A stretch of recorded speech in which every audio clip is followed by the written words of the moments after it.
And you just heard Gerald Celente talk about the Wall Street bonuses. We've heard plenty reported on that. But what about Wall Street tax refunds? Journalist David Degrew from ampstatus.com joins us to explain how the Wall Street banks who taxpayers bailed out could be paying $0 in taxes and actually getting $33 billion in tax refunds. David, thanks for joining us. Now, you write, for example, to cite your writing, that Bank of America and Wells Fargo will pay $0 in federal taxes in 2009, that Bank of America will net $3.6 billion in benefits from the federal government in 2009, and Wells Fargo will net $4 billion from the federal government, and the J.P. Morgan is on tap to receive $1.4 billion. How is this all possible?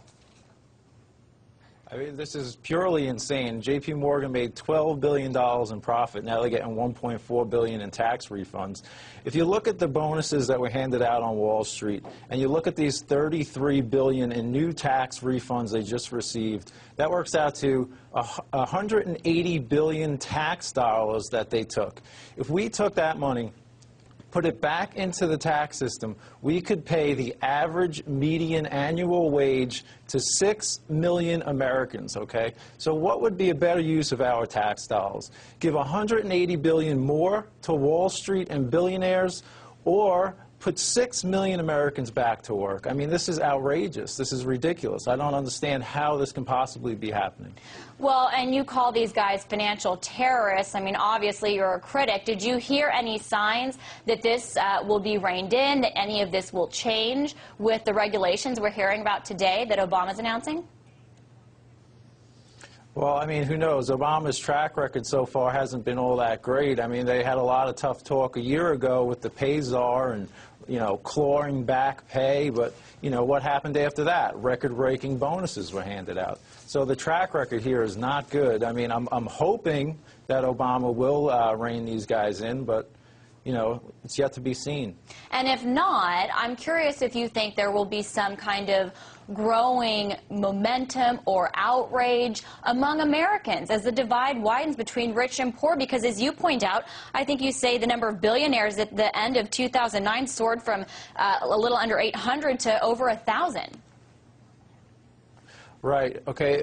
Billionaires in the United States increased their aggregate wealth 50% during this economic crisis. These are billionaires increasing their aggregate wealth 50%.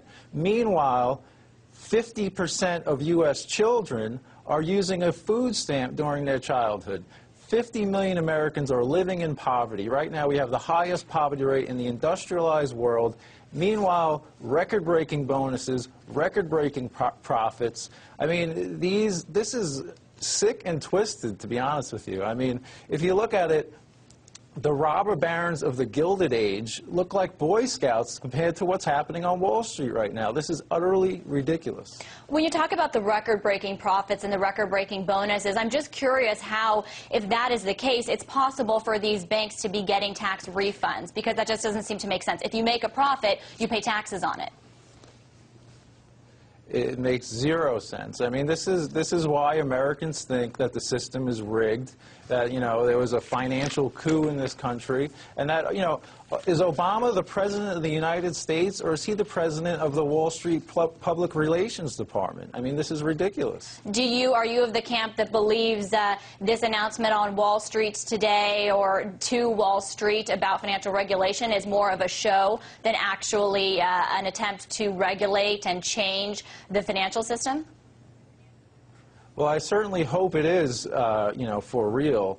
But, I mean, I seriously doubt it. I mean, it's only a civil case. It's not a criminal fraud case. I mean, how come we're not hearing racketeering charges filed? You know, RICO laws certainly apply to this case. I mean, this is something that we could pull off in court. But, you know, nothing. It's a low-level Goldman Sachs employee, some 30-year-old errand boy. You know, it's not Lloyd Blankfein on the chopping block here. This is, you know, it is, to me, it's all show. And you sound to be I hope I'm wrong. And you sound to be referring to the SEC case that they filed on Friday against Goldman Sachs alleging civil fraud. Thanks so much for joining us and weighing in on the news.